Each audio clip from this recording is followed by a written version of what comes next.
dans ce dossier moom wax dëgg yàlla. oui j'ai cessé d'être surpris par les faits. man dossier bi moom bu doon film. oui dañuy wax dafa am ay relance yu bëri.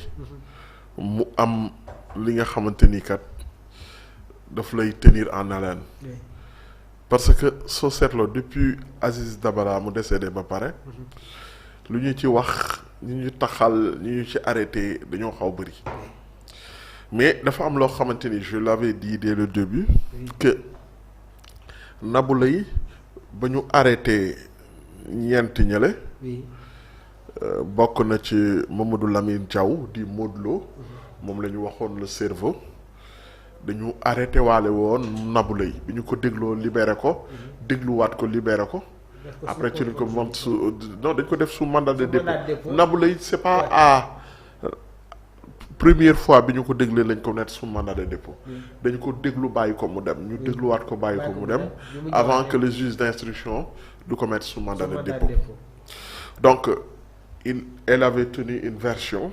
soo leen seetloo dama ne la dans ce dossier-là même la crédibilité de la police.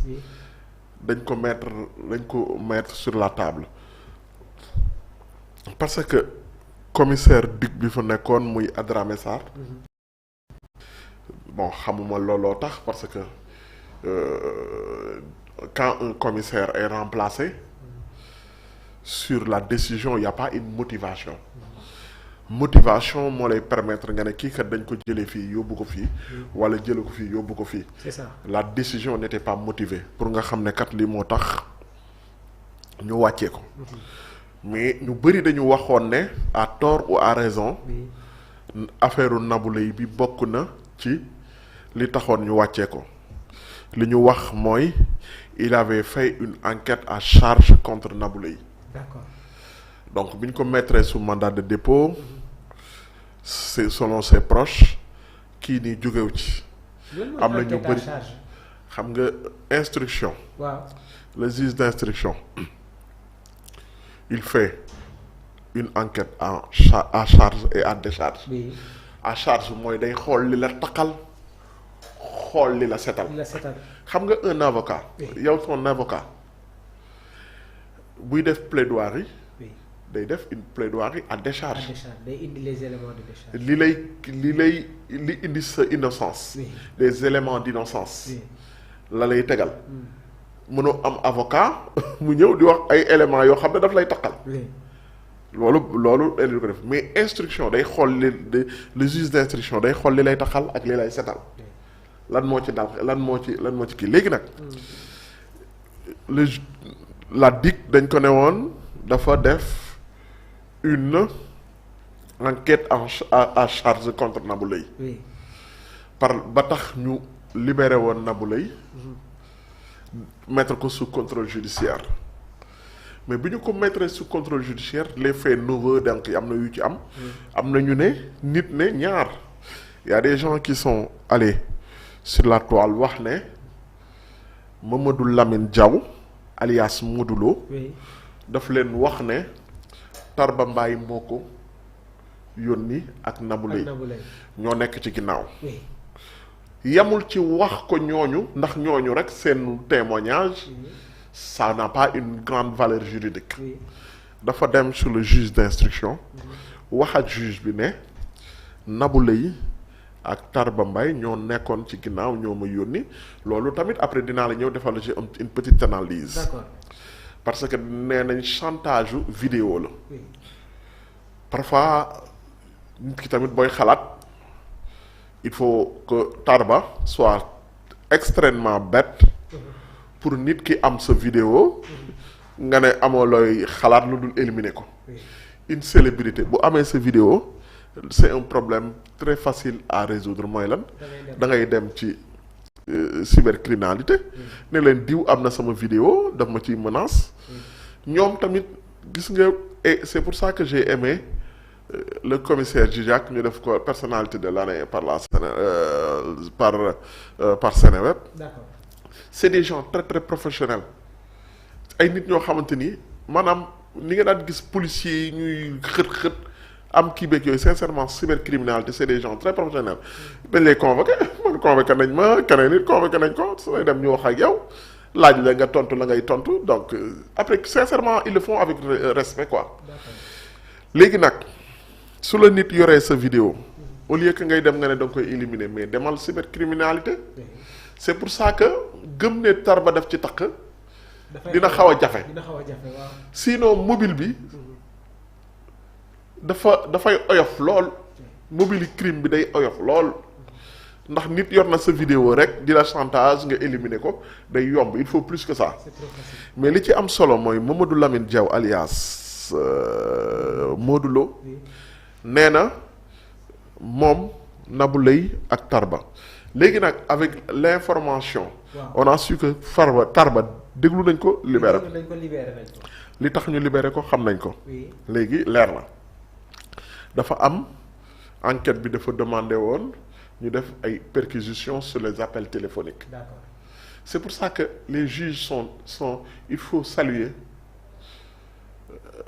la responsabilité du juge d'instruction muy le juge d'instruction du deuxième cabinet de Guédiawaye ba mu xamee ne amul élément yu probant yu taqal Tarba daf ko te mettre ko sous mandat de dépôt de xaar réquisition bi génn daf ko libérer xaar réquisition bi génn comme dafa tardé parce que téye ko alors qu'il était innocent je suggère que ne du nekk rek un élément judiciaire mais aussi c'est une atteinte tamit économique une entrave économique pour Tarba en tant qu'artiste Tarba dafa am ñoo xamante ni dafa jël seen ay engagement ñooñu tamit peut-être que ñu def seen publicité fay ak yooyu noonu comme amaguñu lu koy taxal bu baax ñu bàyyi ko mu dem d'accord léegi nag Nabou Leye tey dafa ñëw ñu mettre ko en face à son accusateur mooy lan Mamadou Lamine Diaw ñu mettre ko en face selon les informations affaire bi métti woon na lool tàngoon na lool entre Nabou Leye et Modou Lo la séance même dañ ko arrêté arrêté waat ko ñëwaat ndax ñoom ñaar affaire bi dafa tàngoon accusation beeg kii beeg yooyu noonu d'accord léegi nag la décision finale appartient au juge d'instruction dans ce cas de figure il a décidé de placer Nabou Leye sous mandat de dépôt maanaam moom dafa jàpp ne Nabou Leye élément yi li ñu wax yépp ak li instruction bi wax teg Nabou Leye sous mandat de dépôt moo gën a wóor en attendant ñu koy àtte pour le moment donc da ngay gis ne su demee nii dañuy jox raison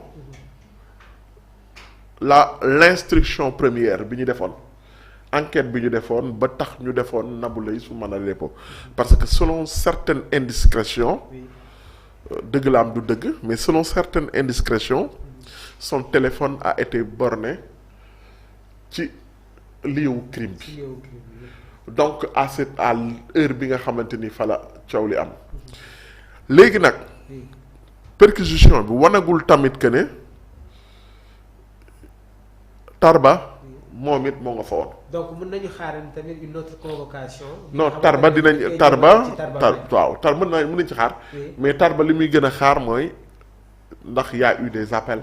d'accord lan lañ doon wax lan lañ doon kii ak yooyu noonu loolu la ñuy gën a xaar parce que tamit peut-être que ñu moom deful woon face à face ak moom Modou Lo mais peut-être que ñu mettre ko face à face à une confrontation avec Modou Lo ñu xool ñoom ñaar li ñuy wax kan moo ci gën a yanu maanaa mais en tout cas on n'est pas encore sorti de l'auberge dans cette histoire-là on ne voit pas on n'entrevoit même pas le bout du tunnel ñoo ngi dem mais mbir yi leeragul li ci lëndëm dafa bëri lool.